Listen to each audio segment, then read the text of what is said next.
Sahabat, Banten terkenal banget dengan pendekar silatnya atau yang lebih dikenal dengan sebutan jawara. Jawara wajib punya ilmu bela diri. Dan salah satu perguruan bela diri yang banyak melahirkan jawara tangguh adalah Jalak Banten. Jadi penasaran, apa sih makna jawara sahabat? Siap penjagangan bumi ieu di Indonesia. Jawara itu adalah katakan jalinan warga silaturahmi. Jawara itu khodamnya para ulama, penjaganya para ulama, penjaganya para kiai. Wow, baru tahu ya. Ternyata jawara bukan buat jago-jagoan, justru bertanggung jawab menjaga suatu daerah dan alim ulamanya. Jadi kalau ada yang ngaku-ngaku jawara tapi sombong dan petantang-petenteng, berarti jawara palsu tuh. Bos, cewek, bos. Tuh, kenapa tuh? Mana? Tuh. Oh iya.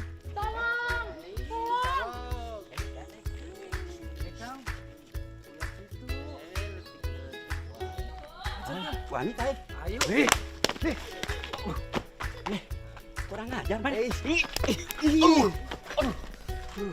Tuh kan, badannya aja gede. Lawan anak kecil perguruan Jalak Banten aja langsung keok, langsung kabur mereka. Payah. Bos, bos.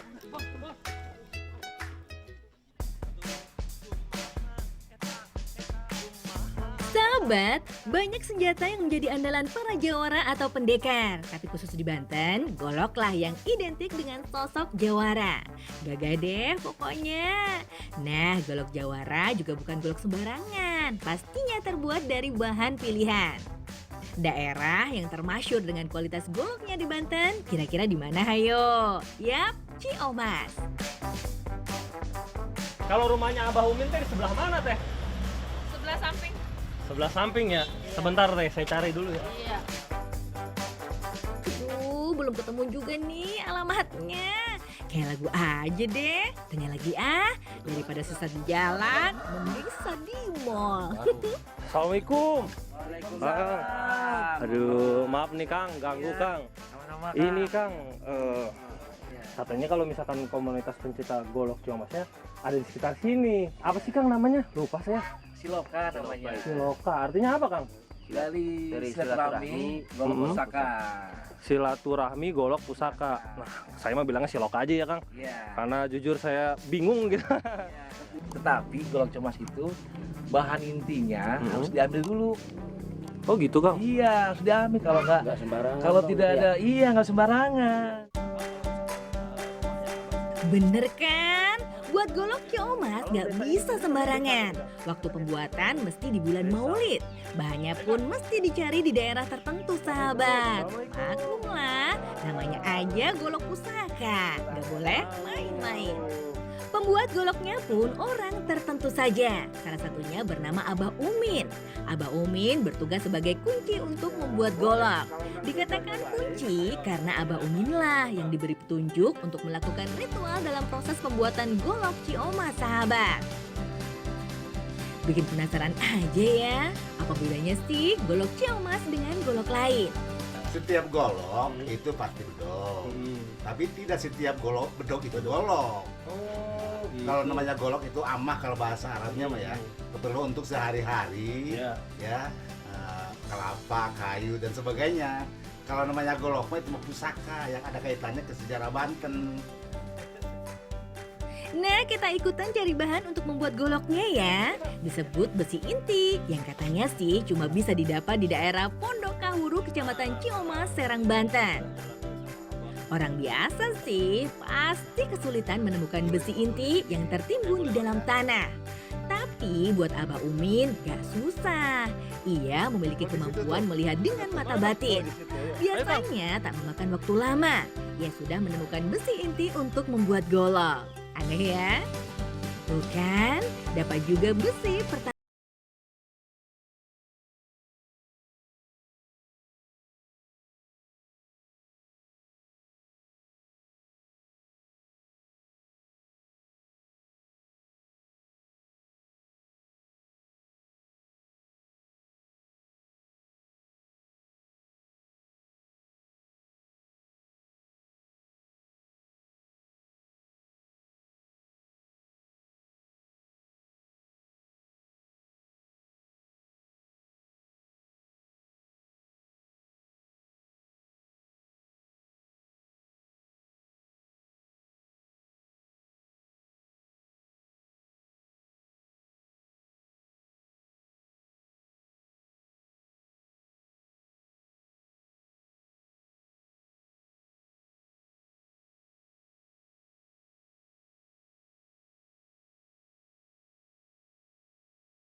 Untuk membuat golok ciomas memang terbilang cukup rumit dan panjang prosesnya.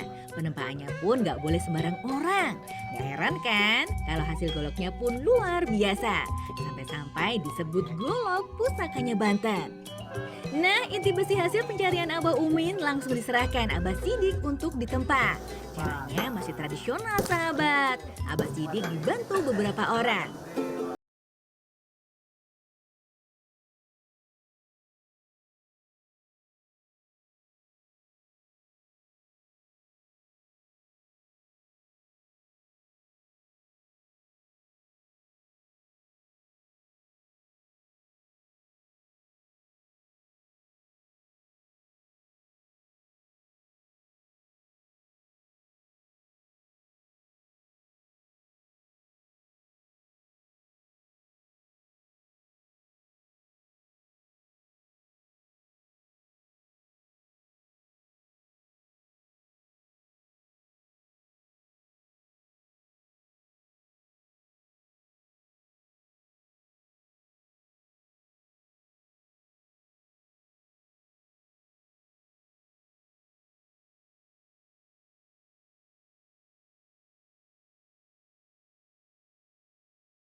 Golok lain gak bakal ada. Mirip banget dengan pamor keris.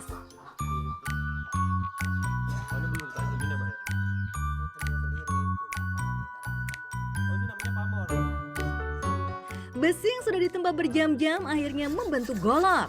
Golok setengah jadi lalu dibawa untuk dibuatkan gagangnya oleh Kang Salim, salah satu putra dari Abah Sidik. Kang Salim membuat gagang golok dari kayu jawar yang terbukti kuat dan cocok untuk golok ciomas. Bisa juga sih menggunakan kayu mahoni, ingas atau suren, tergantung kebutuhan saja. Kang Salim juga piawai membuat golok sahabat, tapi golok biasa saja. Peminatnya cukup banyak loh. Kualitasnya oke sih, harganya mencapai jutaan rupiah. Kalau golok ciomas sih bisa puluhan juta sahabat, banyak syaratnya sih. Per hari, Kang Salim dapat membuat belasan gagang golok dengan segala bentuk. Kalau yang sekarang laku di pasaran sih bentuknya menyerupai wayang sahabat. Keren kan? Jika golok sudah terpasang rapi dengan gagangnya, golok kemudian dibawa ke tempat terakhir untuk dipoles menggunakan godam denok.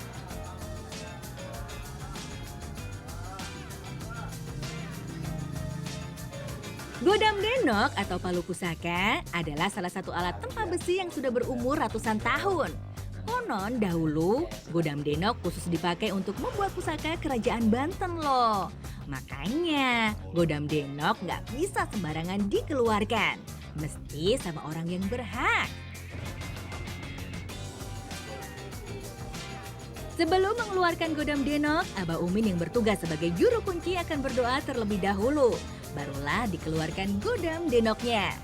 Bentuknya sih tak beda dengan palu godam pada umumnya. Hanya saja terlihat jelas godam denok sangat terawat. Tak nampak berkarat, padahal umurnya sudah mencapai ratusan tahun tuh. Benar-benar benda pusaka yang menyimpan nilai sejarah tinggi. Sejarahnya sih, godam denok awalnya dimiliki Sultan Hasanuddin Banten yang kemudian diberikan pada Ki Buyut Cenguk, seorang tokoh perintis pembuat golok ciomas yang melegenda. Beruntung rasanya bisa menyentuh godam denok yang penuh sejarah.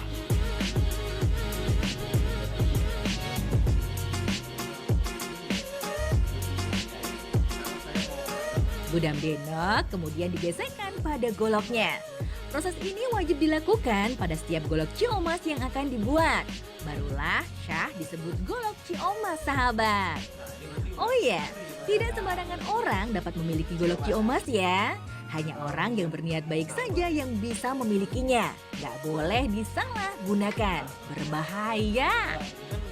Untuk memiliki golok ciomas tidak dengan membeli, tapi dengan mahar yang jumlahnya disepakati kedua belah pihak. Biasanya sih mencapai puluhan juta rupiah. Wow.